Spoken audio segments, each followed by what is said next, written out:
Hello guys, ये question है UPSC 2021 के सेकंड प्रीलिम्स के सेकंड पेपर का। इसमें बोला गया है in a language mathematics is written as, एक वर्ड दिया गया है जो मैं अभी आपको पूरा पढ़ के नहीं सुना रहा हूँ, क्योंकि हमें जब सॉल्यूशन करना है तब हमें पूरा लिखना ही है। और बोला गया how is chemistry written and that code language, है ना। तो हम लोग क्या करते हैं, पहले लिख लेते हैं जो दिया गया है। मैथमेटिक्स MATHEMATICS, तो इसका बराबर दिया गया है कितना, LBSIDNZUHDR। तो हम लोग पहले इनका रिलेशन निकाल ले, ताकि हम लोग का जो केमिस्ट्री दिया गया है इसका जो कोड लैंग्वेज हमें निकालना है वो आसानी से निकल जाए। तो M क्या होता है, L के बाद M आता है ना, LM वही होता है। तो हम लोग M आ रहा है तो -1 हो गया। अब A के बाद B आ गया। अब T देखो, S के बाद T आता है। सिमिलरली H के बाद क्या आता है, I आता है। अब D के बाद कितना आता है, E आता है। अब M के बाद N आता है। अब AZ है ना, अब क्या होता है देखो, Z के बाद A आता है। सिमिलरली T के बाद क्या आता है, STU। अब H के बाद I आता है। अब C के बाद D आता है, SRS है ना, तो -1 हो गया।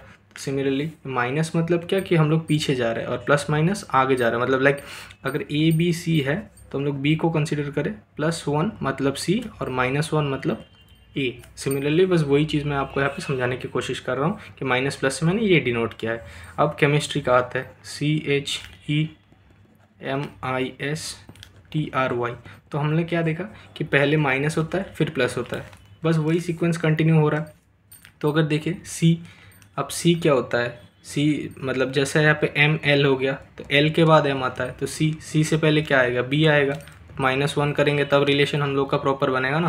तो C से पहले B आ गया। अब H के बाद क्या आता है, I आता है, ठीक है। अब BI, अब देखो कैसे हम लोग टाइम बचा सकते हैं। अब BI हो गया, तो BI से लेके कितना है, 2 ही हमारे पास ऑप्शन है। तो ये दोनों तो पहले ही हम लोग का क्या हो गया, कैंसिल हो गया। तो हम लोग के पास रह गया कितना, 2 ऑप्शंस। अब देखो E से पहले क्या आता है, D। अब दोनों में D है, चलो। M के बाद क्या आता है, N। तो हम लोग के पास देखो BID के बाद इसमें L है, तो ये भी एलिमिनेट हो गया। तो ऐसे हम लोगों ने टाइम सेव कर लिया। तो बाकी जो रह गया यही हम लोग का ऑप्शन होगा, ऑप्शन D। अब इसको मैं आपको एक बार कंफर्म करके दिखा भी देता हूँ ताकि आपको तसल्ली मिल जाए। देखो I से पहले क्या आएगा, H आएगा। S के बाद क्या आएगा, T आएगा। T से पहले क्या आता है हम लोग का, T से पहले आता है ST। अब R के बाद क्या आएगा, R के बाद फिर से S आएगा, और इसके पहले क्या आएगा, X आएगा, है ना। तो -1 +1 -1 +1 -1 +1 -1, बस यही सीक्वेंस हम लोगों ने फॉलो किया। और टाइम बचाने का जो तरीका है वो भी मैंने आप लोगों को बता दिया है। ऐसे ही आप लोग सॉल्व कर सकते हैं, टाइम भी अपना सेव कर सकते हैं।